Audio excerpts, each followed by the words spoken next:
We've got tips and recipes for healthy living. So for fun and inspiration, come and join us in the raw food world.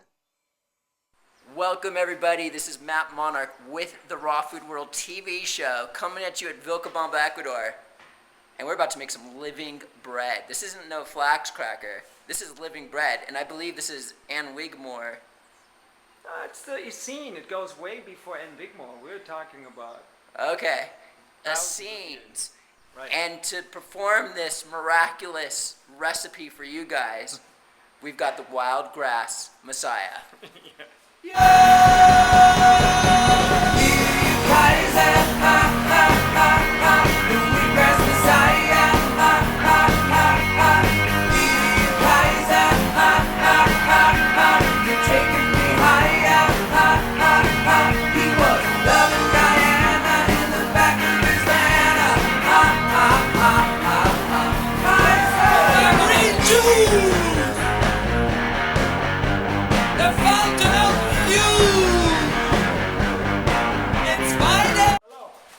So, this is it right there. See, this is the stuff. You bring the berries to life. See, this is the living berries.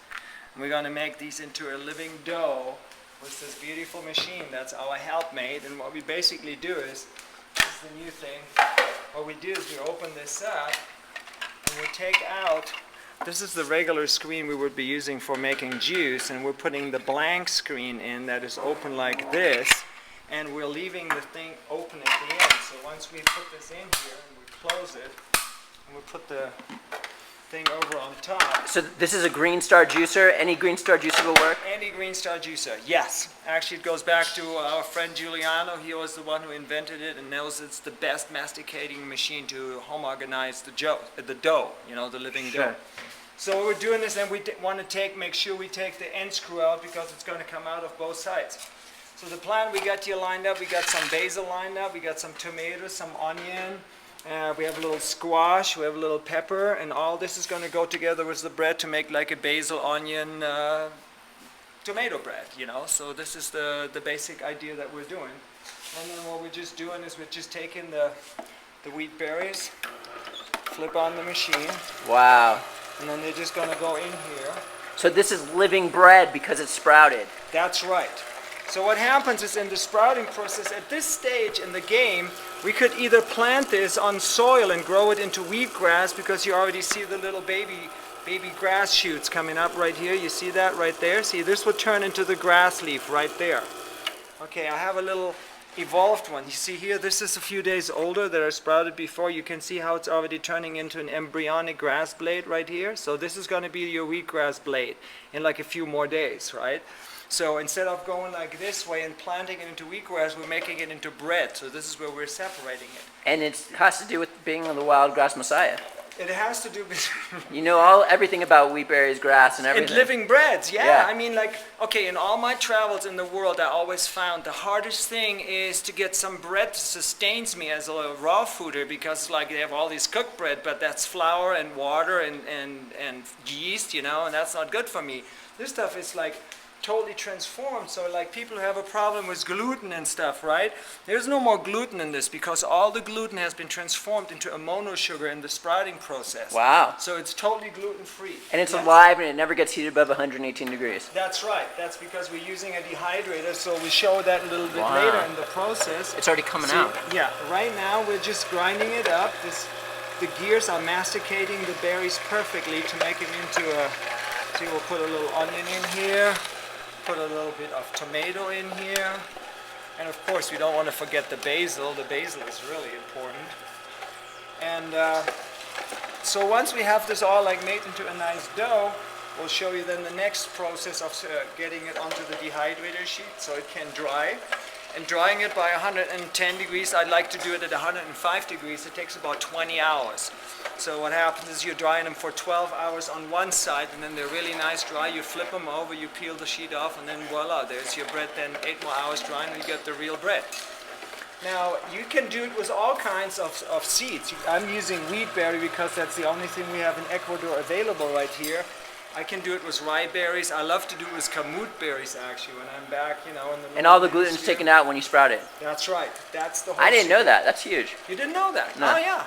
Gluten-free bread is sprouted bread. It Dude, has to be it's all activated. pouring out right here. Is that right? Yeah, that's right. That's Okay. the liquid from the. Okay, we're putting in like a little pepper, the tomato, the juice of the tomato. But you see, it's coming out of both ends. You see, and then I'm mixing it together later on, once it's all run through.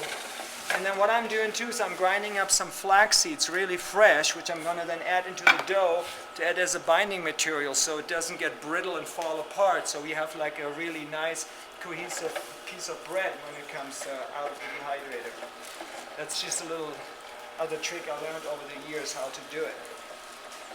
But it's So when do you basically- add the flax towards when you're done processing it all? Yeah, we'll show it to you guys once we're on the next level. I'm gonna make a little bit more here, and then we're gonna stop the juicer, and then I'm gonna mix that in so you can see that process, and then we'll bring out the dehydrator sheets, and we spread it on the dehydrator sheets, so you're gonna get to see all of that part too.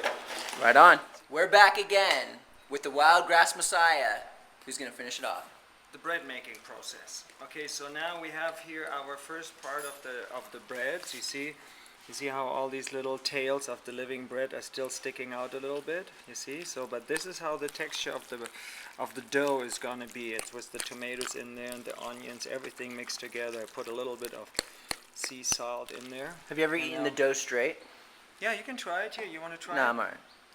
Yeah, it is good. It's good, but the thing is like, it's just like anything, you want to have it for on the road when you're traveling. This is why we're making it into this. This is the ground up flax seeds that I just ground up fresh.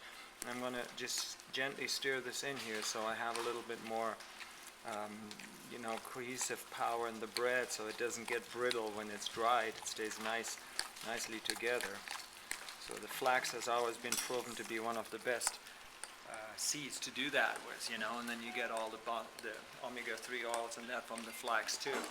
And you can do it the other way too. You can soak the flax seeds and then grind them in the Vitamixer, but we don't have the Vitamixer here, so we're just having to do it this way.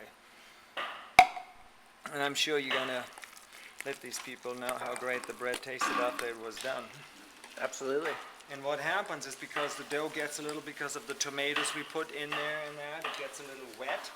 So that's why we're using these Teflon sheets. You see, we have these Teflon sheets right here, and then we just take the thing, and of course the flax seeds, the ground up flax that's now in the dough, it's slowly but surely absorbing some of the moisture. So as you keep stirring it a little bit, it's going to get a little bit tighter and tighter. And so we now just going to take, see, these are the best things to do it with. You just put them on the dehydrator sheet like this, and then I usually do it from the center out. So I put like a big blob like right there, and it depends on how thick you want the bread, and then you just spread it evenly all over the whole.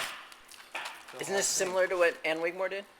It is similar. It's just she did it in little cracker pieces, and I make one big loaf of bread or one big flat thing, and then you break it later. But it's the same basic process. Yes, it's out of the sprouted berries. And as we said, we have other berries over there in the northern hemisphere, like kamut and rye, so we can make rye bread and all kinds of other variations on the theme. But the process is the same. You have to bring the grain to life, sprout it for like 3 days, you activate them for 1 day, and then you sprout them for 4 days, and then on the 4th day you actually make your bread. See, and once it's like this, then you just put it in the dehydrator. What happens if you make it really thick? It just takes longer to dry. You guys ready for the finished product of this raw, living, sprouted bread? Show 'em, babe. Look at this. It's amazing. I think he made 2 different flavors. This one looks a bit more red. Yeah, I think he used beets. Good. So good.